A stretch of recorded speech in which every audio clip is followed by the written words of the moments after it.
We're on to match week number 16. You know what that means. $50,000 is up for grabs.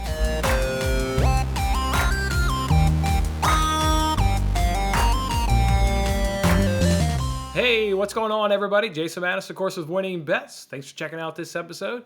This is one of those free games that we play. It's on the NBC Sports Predictor app where we can win $50,000 if we can correctly predict match week number 16 in the Premier League. 5 games, you got to give them 5 correct results and the correct scores to go along with those results as well to take home that $50,000. If not, they'll still give away $1,000 guaranteed prize if you can get the most points. 4 points right for that result and 10 points right for that correct score. I also give away $25 each and every single week to the winner of the Winning Bets League.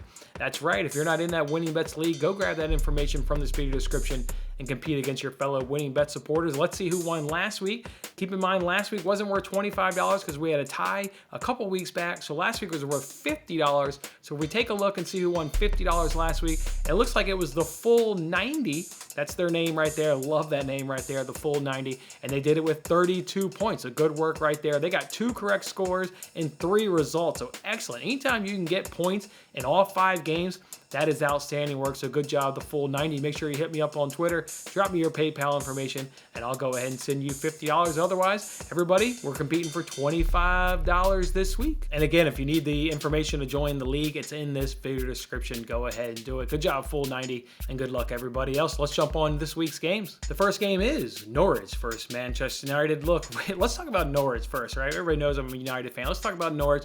They're absolutely struggling. Everybody knows that. They're in 20th place. Although 18, 19, and 20 all had the same amount of points, and all 3 of those teams are just 3 points out from the drop, so that's good right there. Norwich, they've conceded the most goals in the league, 31, and of course they're only scoring 8 goals. So you figure it's going to be a long task going up against Manchester United, and you're going to be exactly right. I do have some worries with Manchester United as we do come in this game. One of the worries I have with them is match fitness. They got the new manager, Ragnar, and he's coming in doing this high pressing, just burns up a lot of energy. I get worried in minutes, 70 and on, if whether or not United can keep a clean sheet, right? You get some tired legs.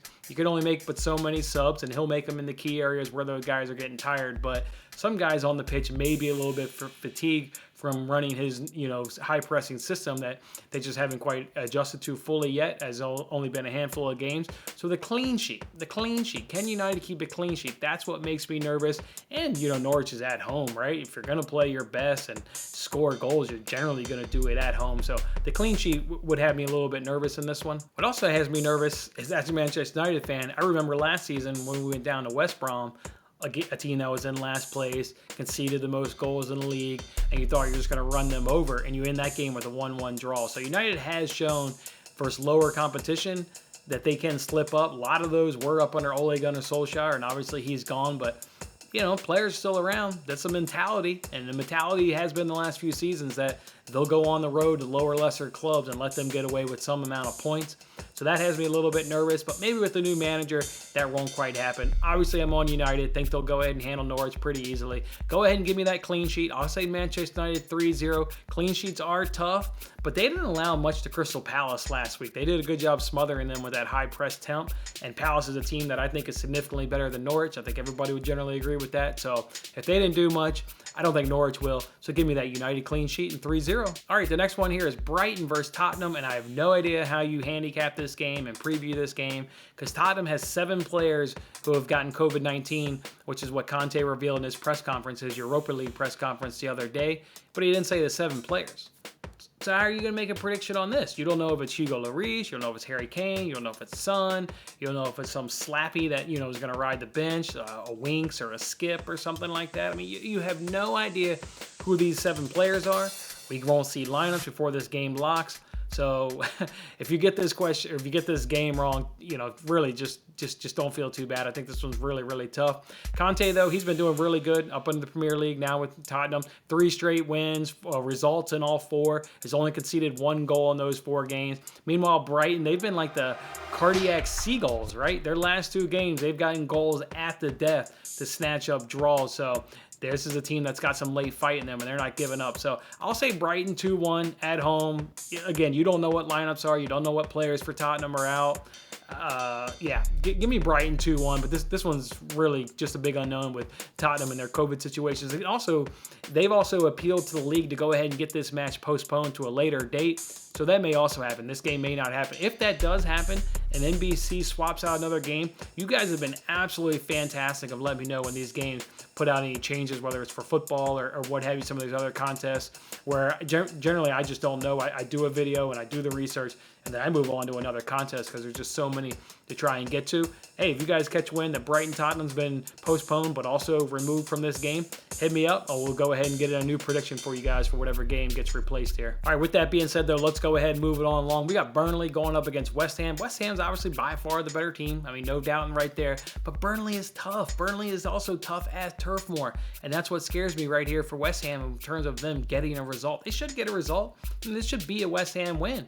But Burnley is just scrappy. They can score. They can they're not going to get an abundance of goals, obviously, but they can score, and they can keep this game very low scoring here at Turf Moor. While they may have conceded 21 goals on the season, only 8 of those have come so far at home fixtures. So obviously at Turf Moor playing a lot better. West Ham, though, has been really good on the season. They're 4-1-2 on their away fixtures, and they're only allowing 1 goal per season. So with West Ham only allowing 1 goal per season, Burnley being really, really tough. The only thing I can really tell you in this game is under 2.5. There will not be a whole hell of a lot of goals scored in this game.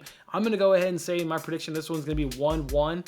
Burnley will scrap out a draw somehow. If you don't want to join me on 1-1 draw, then I don't think Burnley scores. And I think West Ham wins either 1-0 or 2-0 would be my alternate prediction. But for here, I'm going to go 1-1 draw. Let's go from a game where there's going to be no goals scored to a game where there's going to be all the goals scored. That's Leicester versus Newcastle. Newcastle's given up the 2nd most goals in the league. Leicester's given up the 4th most goals in the league.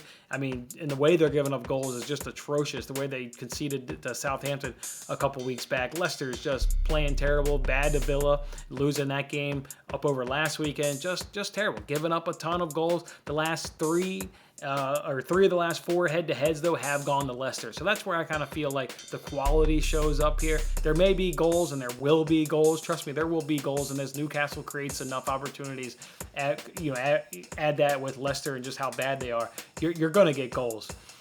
But in terms of who wins, I think the recent head-to-heads have shown you that the quality on the pitch will favor Leicester. Leicester fielded a strong lineup Thursday night in Europa League. They've got a chance to stay in first place in their group and really progress into Europa League in the knockout stages in first place.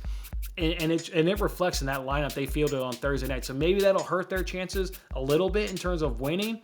It certainly won't hurt their chances in terms of giving up a goal. They will for sure be giving up a goal. They got a strong lineup being played on Thursday night. They didn't rest too many players.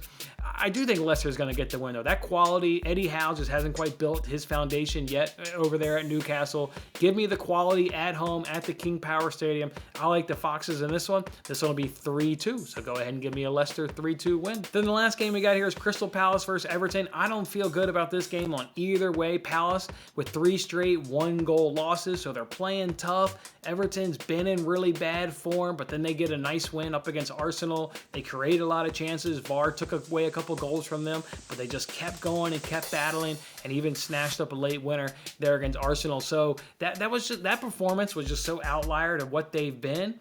Have they turned the corner, or was that an outlier? That's why I just don't feel good about this game. And again, you got Palace, 3 straight 1-goal losses, been battling, but been losing. They've been really better at home. They've been a much better home side. They've only conceded 6 goals so far in 7 games, as compared to 15 goals in 8 away games. You can see at home, the defense is shored up. They love playing at Selhurst Park in front of their supporters, and it just reflects in their form, everything. The goals are conceded.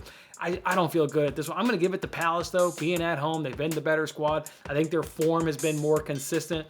Meanwhile, Everton, does come in with a nice result up over Arsenal. It hasn't been as consistent as Palace. So go ahead and give me a Palace win, and I think they'll win this game 2-1. 2-1 up over Everton. All right, and that's how I'm doing it for Matchweek number 16 for a chance to win $50,000. Don't forget, you have a chance to win an additional $25 if you join that Winning Bets League. You can take my $25. And I also preview each and every single week all 10 Premier League games on a show called Between the Posts with my friend Matt. We break down all 10 games and give you leans and official sports bets for all 10 of those games. If you're interested in that, I'll link that video here at the end. You can watch this episode of Between the Posts. Otherwise, guys, enjoy this weekend's Premier League action, and we'll see you back here next week for Match Week number 17. That was a lot of fun. Don't forget to like, comment, subscribe, and good luck with your picks. If interested in placing real sports bets, then check out my latest daily free sports betting video in the bottom right corner. Otherwise, I'll see you on the next contest.